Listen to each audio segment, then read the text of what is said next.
cover quite a few different issues that face not only humanity, but broader issues that experiencers face as well.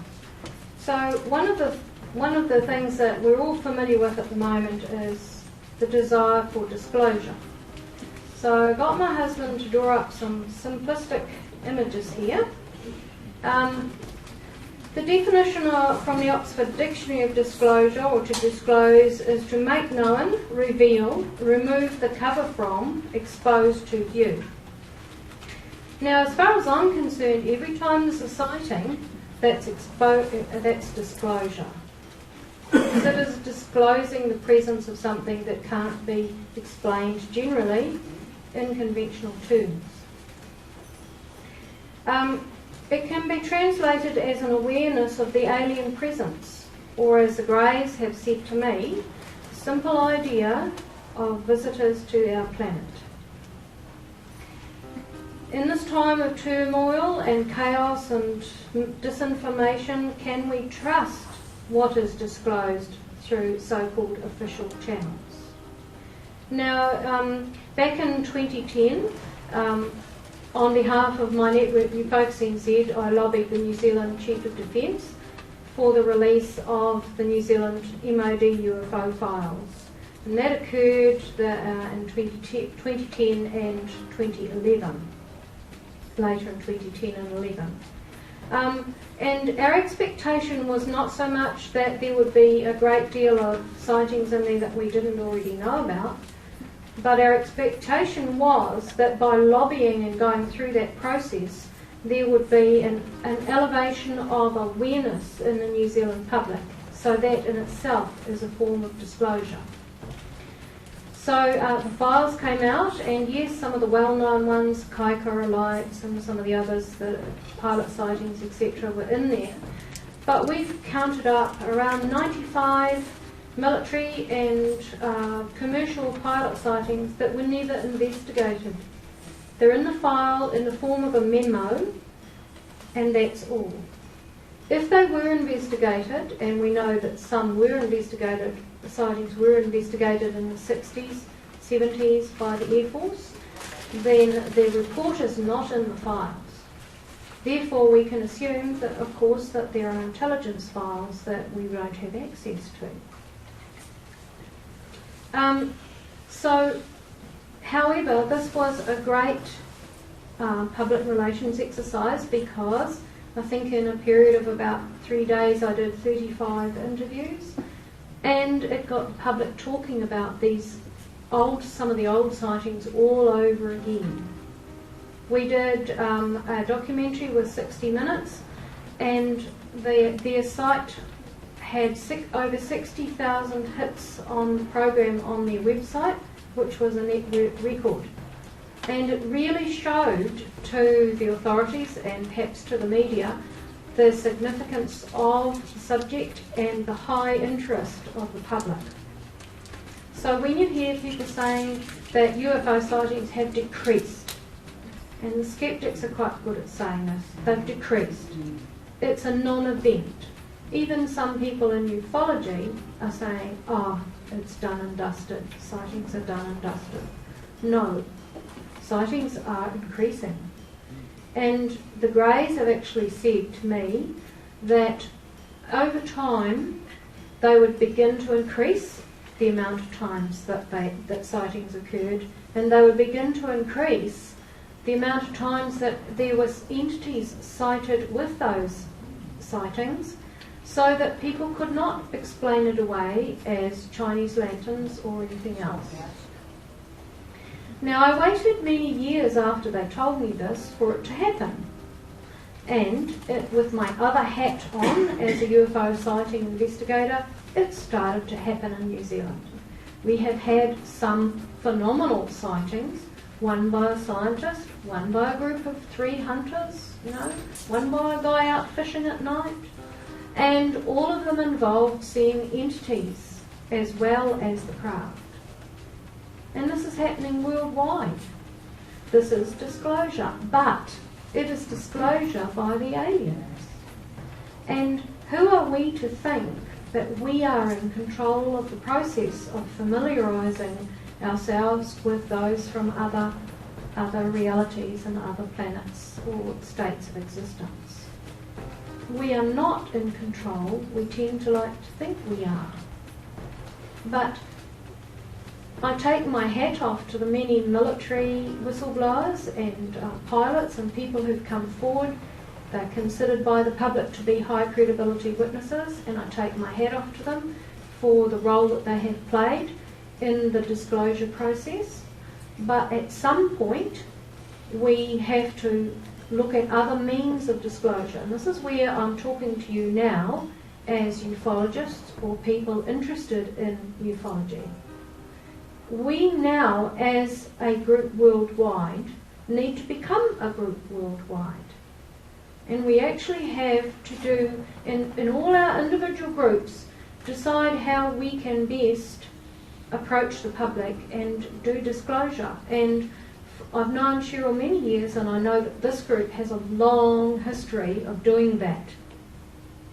But there are many groups that don't have that history, that kind of dabble. And I think it's time for many groups to decide where their focus lies. Is it just going to be watching DVDs at the meetings or whatever? Or how can they become active and proactive in this whole process of disclosure? And then again, if we look at experiencers are a part of the disclosure. What they say and what they talk about publicly and the experiences that they bring to the fore are another factor, another part of this process of disclosure that is designed to lead us to a greater understanding of our place in the universe, our place in the world. So we can look at disclosure and we can try to shortcut it and make it a fanfare and make it, sensationalise it. But what we end up with is getting the public from one side of understanding to the other. So if you can look at the drawing there, the far cliff is one side of understanding where many of the public are. And then there's this great chasm that they have to cross in their understanding and in their knowledge. And if you put a temporary thing across like a rope that the public has to haul themselves across, it's fragile, it's temporary, and it's dangerous. To get them to that other side where they have a greater understanding. But if we become more focused, more proactive, we plan, we execute how we're going to reach the public and in what way we're going to reach the public, then we build a bridge, a strong, firm foundation to disclosure and understanding that people can easily cross. All kinds of people can easily cross across a bridge. So the point I'm making here is that disclosure has many facets, and we have probably been focusing on a too small a range of that. And we have to come to the understanding that the public in general is averagely informed about the subject, but there are millions of people who've never thought about it. And if we are going to evolve and progress as a civilization, we need to have an elevation in spirituality on the planet, because our technology is advancing at an astronomical rate and has been for some time now. And given 10 years' time, it'll be way different from what it is at this very day. And we don't always use our technology wisely, carefully, compassionately. Often our technology on the planet is based on money and power. And we need to assess that, because if we are going to foray out into space with probes here and probes there and the idea of setting up life on Mars, are we going to take all of our warlike and chaotic tendencies with us? Or are we, as a group who have some understanding of the alien presence, going to work towards raising public awareness in the best possible way? And sometimes the ways that are done are not the best possible ways. Sensationalisation. Sometimes the media, not all the media, there's some very good media out there, but sometimes it's sensationalised, it's used to up ratings, and if that's the case, we don't go back to that media. We don't even try to use them again, we bypass them. Now, Kim Carlsberg is a US experiencer who wrote a book called Beyond My Wildest Dreams, Diary of a UFO Abductee, and this came out quite a long time ago when I was still floundering through my own experiences. And she has talked about some of the issues that I'm quite strong about. And she says, perhaps people of contact have indeed inherited knowledge of great importance that can only be extracted at precisely the right timing. Given all the variables of a changing world, the determination of that timing may need to be realised instinctively rather than by a designated date. Now, what she's saying is that very often experiencers have a feeling of a sense of timing, of when some information can be released and when is the wrong time to do it. Because if we release something at the wrong time, it falls on deaf ears because people aren't ready for it. So we need to be constantly assessing how we're reaching the public, in what way we're reaching the public, and gauging public reaction, always gauging public reaction. Now, I've had some problems over the years with experiencers who haven't understood that and have said to me, oh, you've got to get your information out there. You're selfish if you're not putting it out there. Why aren't you putting it out there?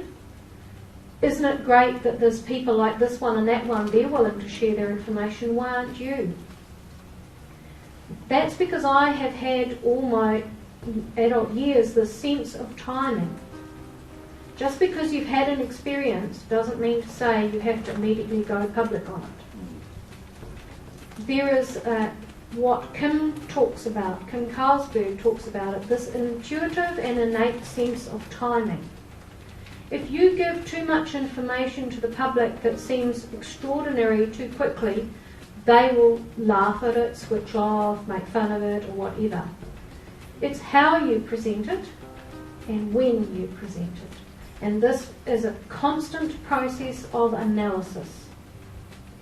And I know only a small handful of experiencers that I've met who are employing that.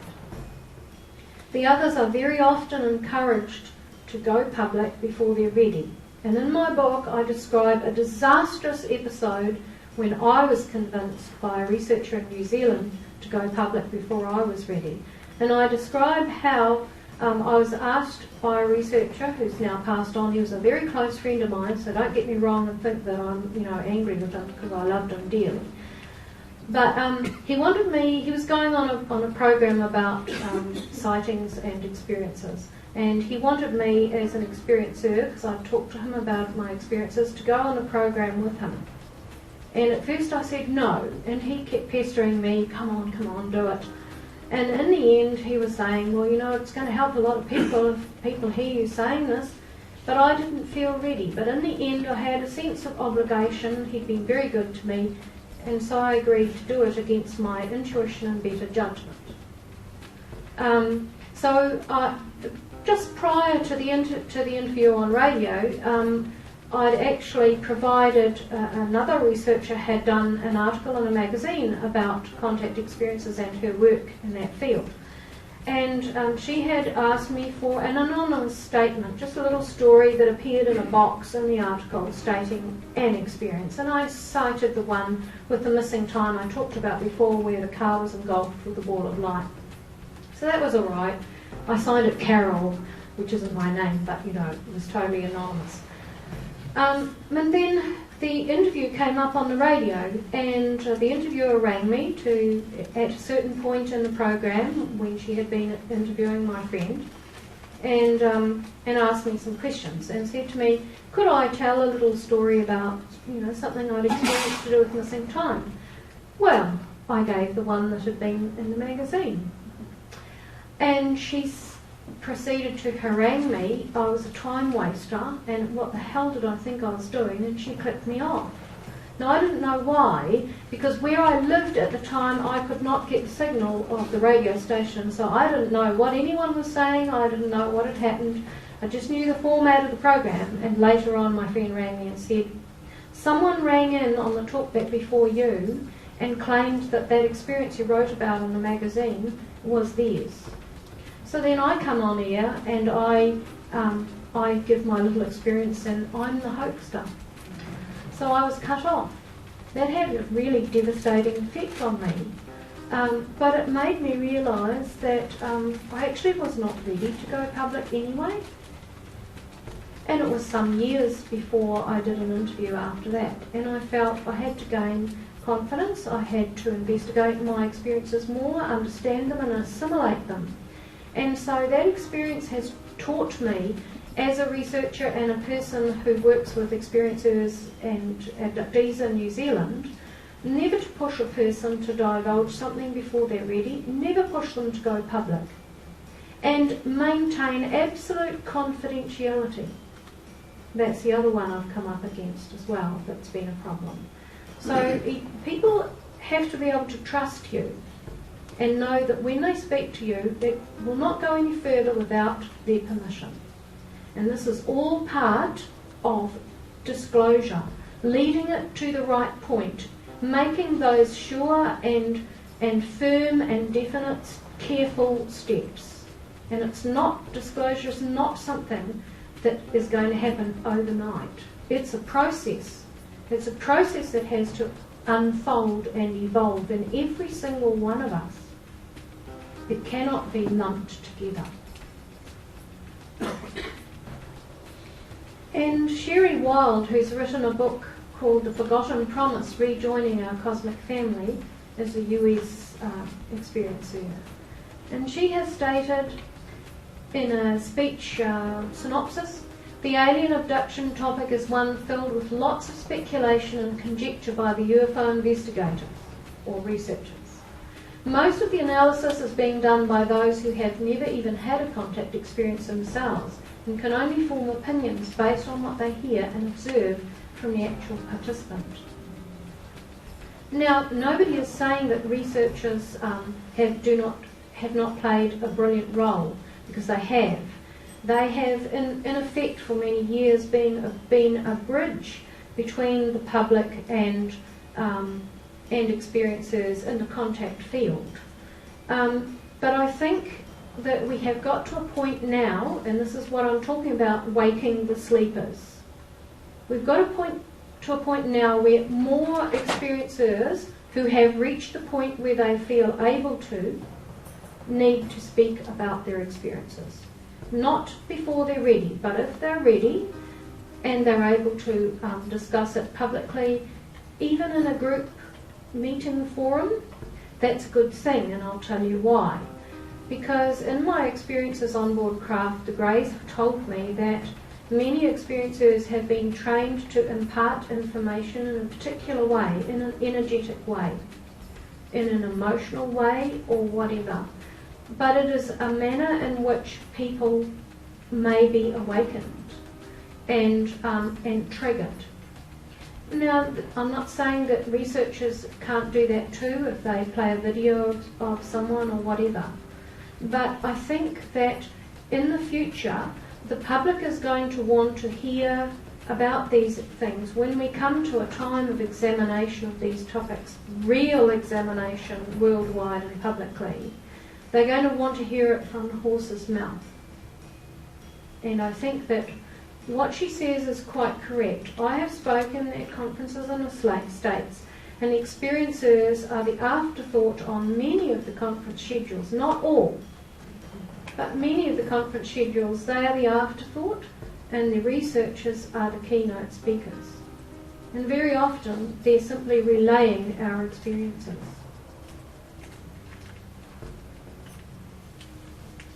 What there. Okay. I'm moving on to telepathy. Let's look at telepathy. When you're on a craft, telepathy is a very profound and powerful thing that occurs. Everything revolves around telepathy and exuding energy. For example, when they meet you or come close to you, they greet you. We greet people by giving a hug, a kiss, or handshake, or whatever. They exude an energy. And a lot of people can misinterpret this. A lot of people who've been on craft feel this energy. It's quite profound and can easily misinterpret it. Now, there's a number of different ways that this telepathy can come across, and it really involves all of the 5 senses. So sometimes you might be hearing a smell.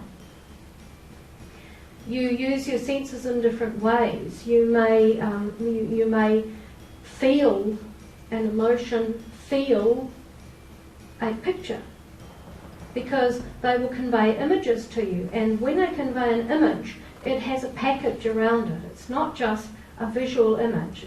You pick up all kinds of other things from it. So all of your 5 senses are all functioning at once, picking up all kinds of things. So it is a multi-sense experience in telepathy. And there are different kinds of telepathic interactions for different purposes, and I'll just run through some that I'm familiar with. So information transfers I covered earlier on, where a large amount of information is transferred from their mind into yours, and sometimes that's accompanied by your hearing sounds, you're smelling things, you're sensing things, you have tactile sensations, but the information comes in its entirety, and it includes the whole 5 senses. Downloads is often very specific things, and that might be a much smaller amount of information that is very specific. And once again, you may have symbols that accompany it, which you can use in your mind, connected to technology to access further information on a topic. Multi-layered streams. As an 8-year-old child, I experienced a grey, that familiar grey that I called the grandfather, giving me a multi-layered stream of information. And in the book I describe it consecutively, so one after the other, so that it's easy for the reader to understand. But in actual fact, it all happened at once. So if you can imagine an 8-year-old child, and they go like that, and you get an instantaneous, a simple idea of what he wants and what he's on about, then you get this deeper layer of information that just embeds itself in the subconscious, and you know it's going to come out later. And then you get this final one that just kind of smooths it all over. And all of this is sensed in a telepathic stream that's quite instantaneous and quite profound. And it can actually make you feel quite shaky, but that's just the way it is. Thought seeds, that's what I call when they actually put a small capsule into your mind of information that's for a very specific purpose, and you know that later on in your life it's going to open up, and suddenly there'll be all this information, or you'll be in a situation where you know how to use some information. Phishing, I talked about this earlier, where they want to help you understand something, and so they delve into your mind. They go into your mind and they find a parallel. They find a terminology or an idea or a concept that you're familiar with in your life that will help them to explain it. So the terminology I came up with, I mentioned before, where the Grey said to me, the images of the planet and the nuclear explosions would put fire in my belly. So he fished into my mind to find something that I would understand. Multiple telepathic messaging, MTM. Now that's the most advanced kind of telepathy that I have experienced on a craft, where The grey up the front had a group of humans like this that he was lecturing to. And throughout the lecture, he was able to ascertain what was happening in everyone's minds. Who understands this? You don't understand that. You've missed out on that. I've got to give you a bit more over there. And as a teacher myself, I can see that happening in a class of kids too. You know, you get the glazed look come over the face. Oh yeah, see that one afterwards. But this was on a much more advanced level, and then the multiple telepathic messaging was that at the end of the session, he just went like that from his mind. And every single person in the room got in their mind what they'd missed out on, an explanation of what they had misunderstood, a correction of a misperception. So that's multiple messaging. Sieving, what I call sieving, is they're working with you on something and you don't seem to understand something, and they want to make you understand quickly because they want to move on. And this is usually done with an individual, not a group, but they just force feed a great deal of information very quickly into the mind on one simple thing. Straight in it goes. And you're registering it all until you get to the point where you can't register anymore, and it's just going straight into the subconscious after that. And they'll say to you, okay, you understand enough now, don't you? And you go, yes. And you understand sufficient from what they've put in your mind to be able to continue with what you're doing. So you don't have to know the full data, but you need to know, they want you to know this much, and if you don't, they just force feed it like that. And I call it sieving, because everything that is caught in the sieve is what you remember, and what goes through the bottom goes into the subconscious. Exclusion I've also mentioned, where they can hold you at bay. They can hold a group of people at bay. So they can talk to this group of ladies here, but this whole half won't hear it telepathically. Now, when we communicate, we can communicate to one person or many, and you hear the voice. And unless you have a hearing problem or you're deaf, you will hear the voice, whether you want to or not. But in telepathy, they can exclude if they need to. And one example of this was I was on a craft underground in a tunnel-like facility, and they were talking to a group of us about disclosure and how it needed to be a long and slow and sure process with humanity. And at the end of the lecture, talking about disclosure and how the human mind functions and how we assess situations that might be threatening to our civilization, how we examine them and how we fear them. During this speech, when the speech was finished, then some of the humans immediately were saying telepathically, why can't it happen now? Why do we want it to happen now? Why can't it happen now? We want it to happen now. And immediately, boom, they were excluded from the rest of the lecture because they had simply shown to the greys that they did not understand why the process needed to be slow and thorough and sure with humanity. And so they were excluded, and these ones were talked to. These ones did not know that at lightning speed, these ones were being talked to. They were just sitting there, unaware. So this exclusion happens, and I described it before too, where that entity I call Blue Eyes, the one by the light elevator, was able to hold me at bay and let me know that it was not my place to speak at that moment. So now we're going to look at where is it here? Chapter 11 in my book in 1962 when I was 8, meeting the soul of my future son.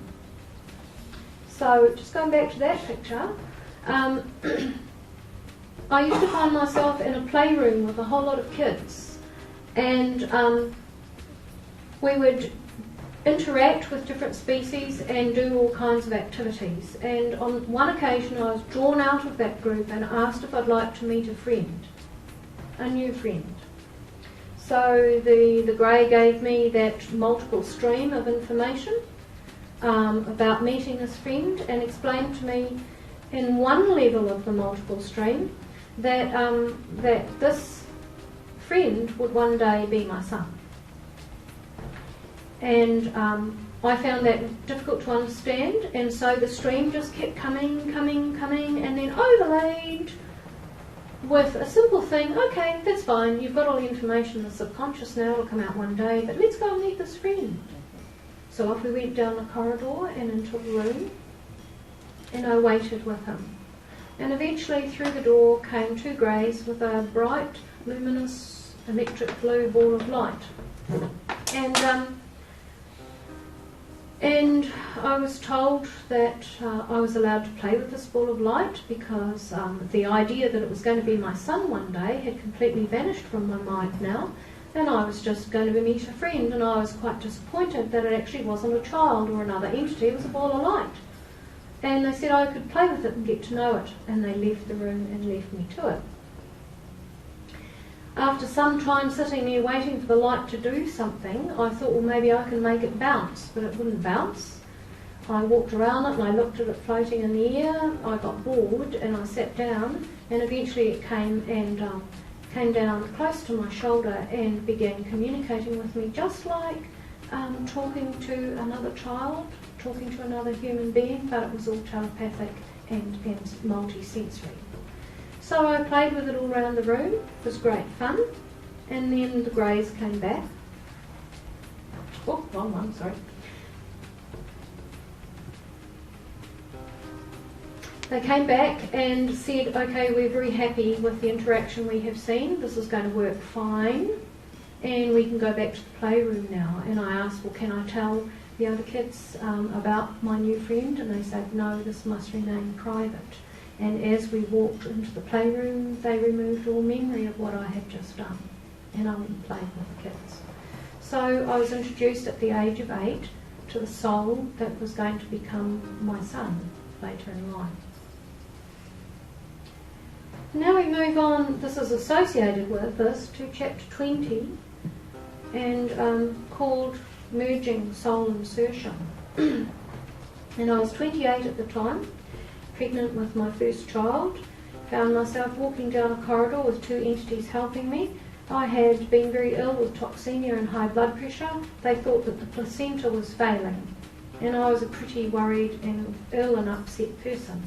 They treated me with great tenderness, took me into a room and asked me to lie on the bed, and there I was calmed, calming procedure, placing a hand over the head. And it was explained to me, and I was reminded that about the blue ball of light, and that a procedure was going to take place now whereby that soul was going to enter my body in the body of my unborn baby. So first brought into the room was a whole pile of little grey and mixed species children, and they were very excited and telepathically chattering, and they were I was told that they would become like watchers for my son. They would be involved in growing up with him on the craft. They would be involved in guiding him, because even though they were children, they were vastly more intelligent, than many of us. They're kids, but they're really bright. And so my metabolism was slowed down by the grey who put his hand over my forehead, and I was slowed right down until I was quite cold, and I couldn't think straight, and the ball of light moved into my body, and when that occurred, my whole body was infused with light. I felt euphoric, and then my metabolism came back to normal again. So that was a very profound experience to recall. And a lot of the things they told me about my son had actually come true so far. Now C.S. Lewis said, you don't have a soul, you are a soul. You have a body. And both in my experience as a medium throughout life, because I've always, from early childhood, I've been able to see in speak to spirit people, have animal telepathy, precognition and that kind of thing, see auras, and that's very common with experiencers. They seem to have a slightly more well-developed ability to do that kind of thing. And certainly many experiences on board craft involved souls. Souls coming, communicating with you, learning with you, and going on board craft in a ball of light state, in a soul state yourself, and then returning to your body. So like out-of-body experiences. And when I entered this, prior to entering this life, I have had recollection under regression, this one, of being a ball of purple light with that ball of blue light. And we were before some kind of group that was associated with the spiritual makeup, the spiritual workings of our planet. And I did not communicate. The blue ball of light that seemed so much wiser than me, that became my son, was the one communicating about whether or not I was suited for the task that I needed to do in this life. And so that was quite profound.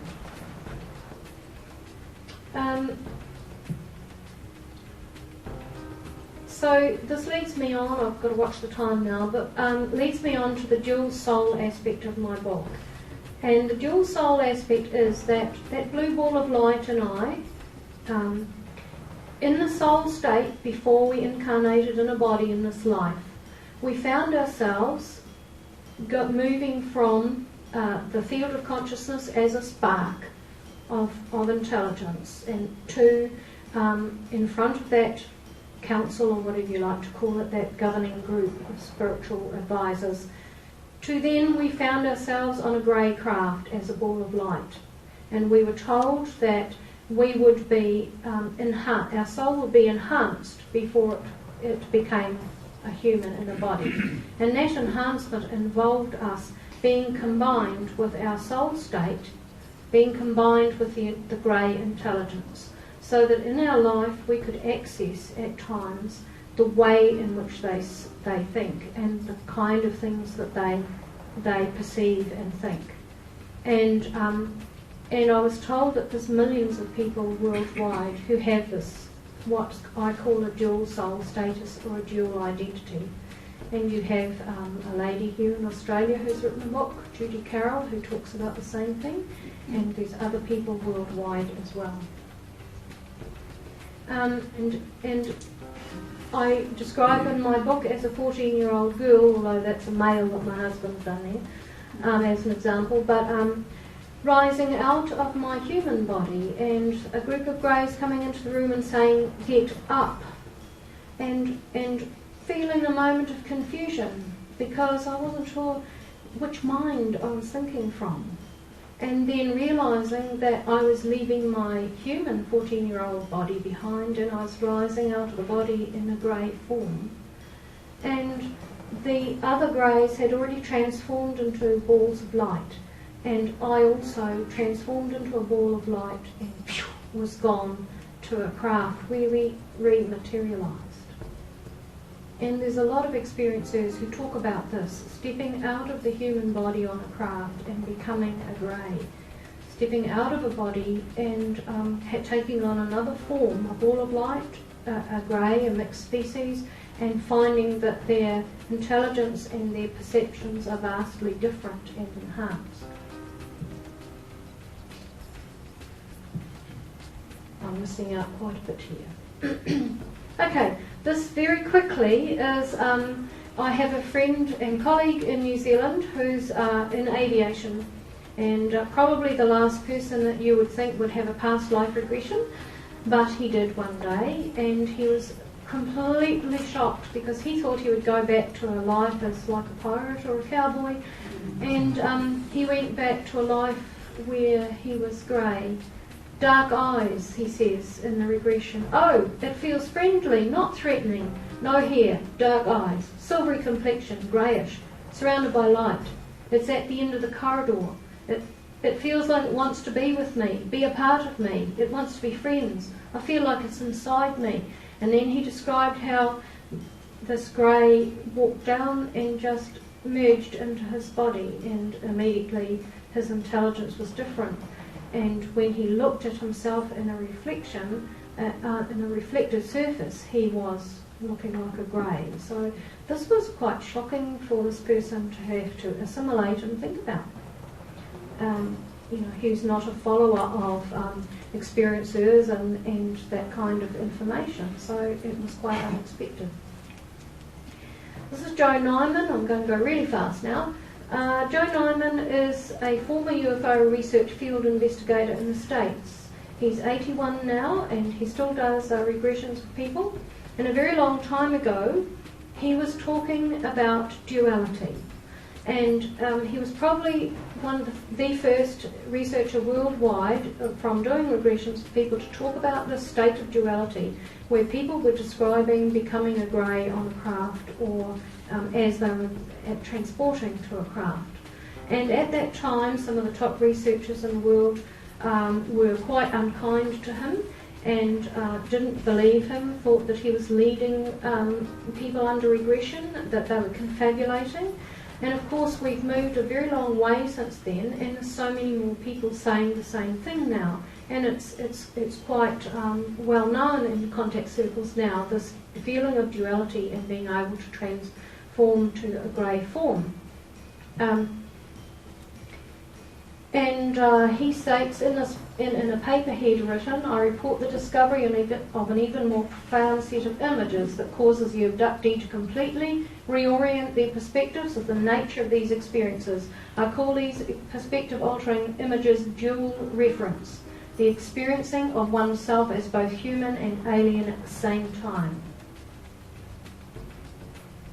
It implies the taking up of residence in the human form at birth or before of a fully developed intelligence, which for a while, as were both of its human and non-human nature and of the prearranged monitoring to be conducted throughout life. And certainly in what I describe as the programs on board craft, which I'm not going to have a lot of time to go into, there are programs taking place, multi-layered programs with millions and millions of humans to upgrade us and inform us of what is happening in the status of our planet, what is happening in terms of contact with other species, and we are being upgraded in a massive way by these programs. But also this dual soul reference, there's a smaller group taken from those millions who have this dual soul identity. And this is what Joe discovered many years ago, although he was more thinking about people who could feel that they were grey, whereas I'm talking about a combined soul status forming one. And he was treated rather unfortunately by a lot of researchers and disbelieved, but John Mack at the time came in his defence and said, roughly half of my recent cases have revealed a relationship to the beings which is similar to Joe Nyman's dual reference. The dual identity appears to be a fundamental dimension of the consciousness expansion or opening that is an intrinsic aspect of the abduction phenomenon itself.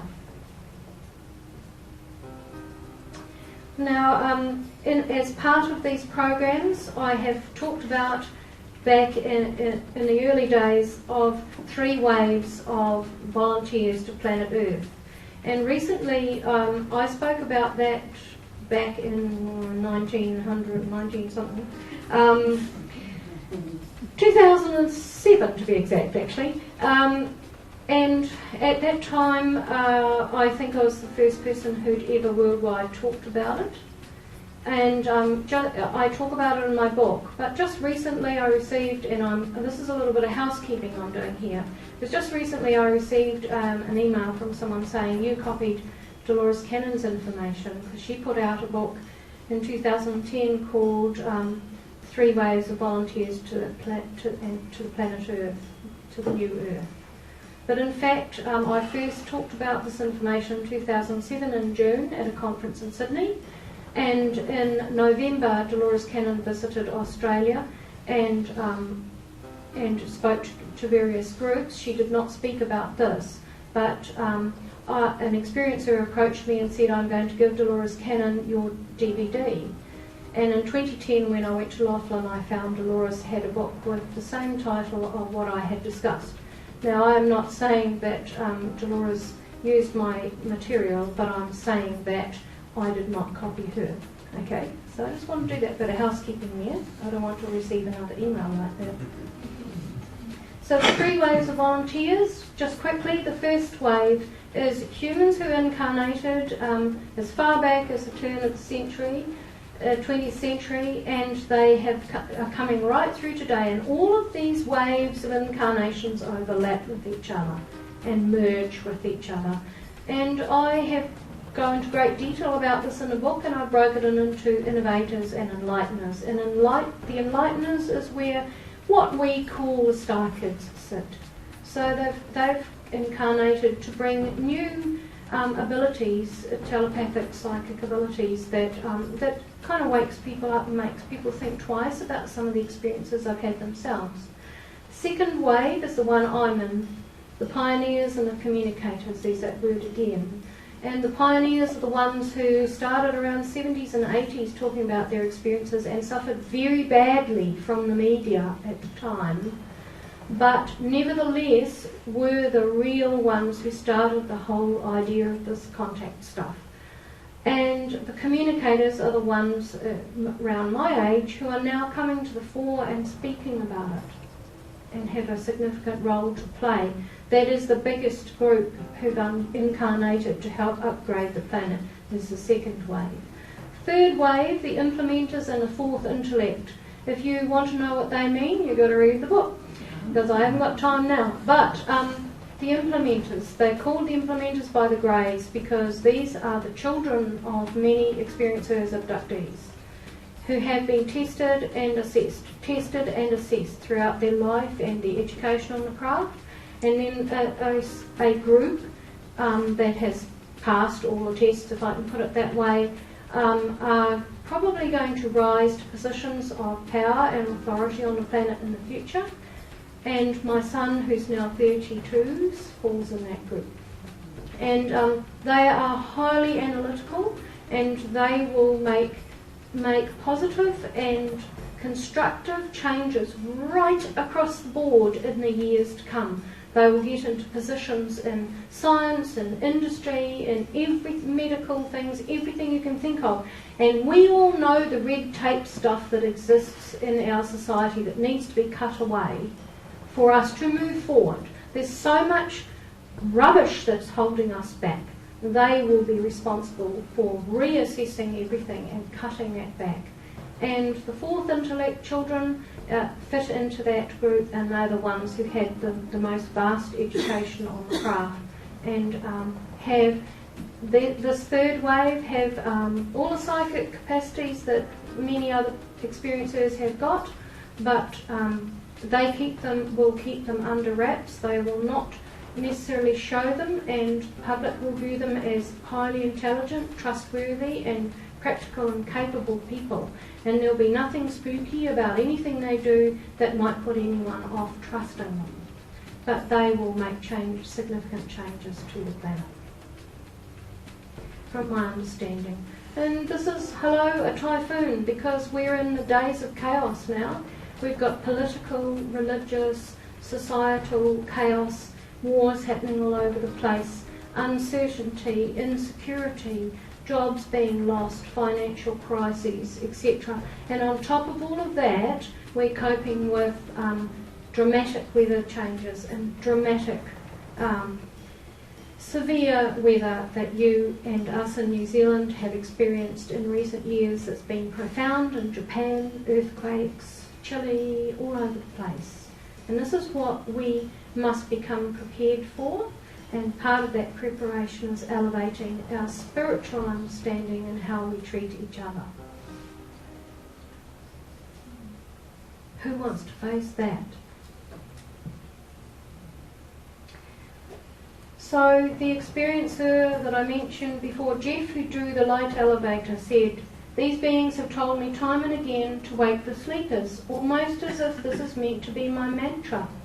And in recent discussions with Joe Nyman, he said, I feel things are changing. I mean that now may be the time to expand the public exposure of the idea of duality.